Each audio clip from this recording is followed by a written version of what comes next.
A typical working pattern for most people means they are likely to have many different jobs during their working lifetime.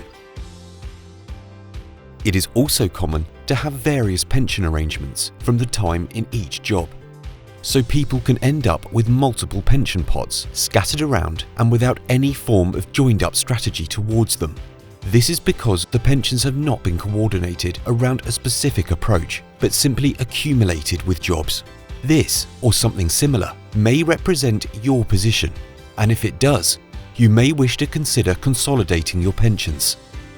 Pension consolidation is when you decide to bring your pensions together into one plan. This can be attractive and comes with several possible advantages. The first advantage is that everything in one place could make things clearer, easier to manage and control. Secondly, you could save on costs or charges if you can transfer from higher cost schemes to a lower cost one. Thirdly, putting your plans together should offer you a greater number of investment options with a wider choice of investment types and funds. This could help you enhance the longer-term performance. It is always worth looking carefully at both charges and performance, as any improvement can have major impact.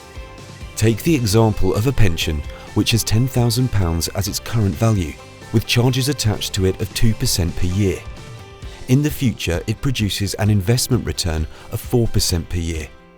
In 30 years' time, that pension will have grown to £18,114. Now compare this to another £10,000 pension, which grows at 6%, with charges of 1.5% per year. In 30 years, this will be worth £37,453. Consolidating combines easier management, less paperwork, less to keep track of, with potentially better overall terms. To consolidate past pensions into one plan is often attractive, but before doing so, you should be wary of some potential disadvantages. If any of your pensions were a defined benefit pension scheme, they would probably have a minimum or guaranteed income at retirement, which is difficult to replace, and you should generally be very cautious about moving this type of pension.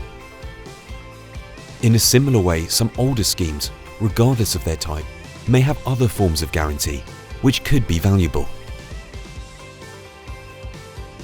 And many older schemes of any type could have transfer penalties, which would mean you pay a cost for moving them to your new scheme. You will note that this is not a simple decision because the devil is in the detail, and whether to transfer any pension, whether consolidation is a good or bad idea, is very much dependent on your specific circumstances. Of course, consolidating can be applied to some of your past pensions. It doesn't have to be all of them. For example, if you have 5 old pensions, there is nothing to stop you merging 4 and leaving one where it is, possibly because of its guarantees, which you would want to keep. There are many times when consolidating makes perfect sense, but it is not always the case, and you should carefully check the terms on your past pensions and use an expert to help and advise you. Prosperity IFA, offering impartial advice of the highest quality.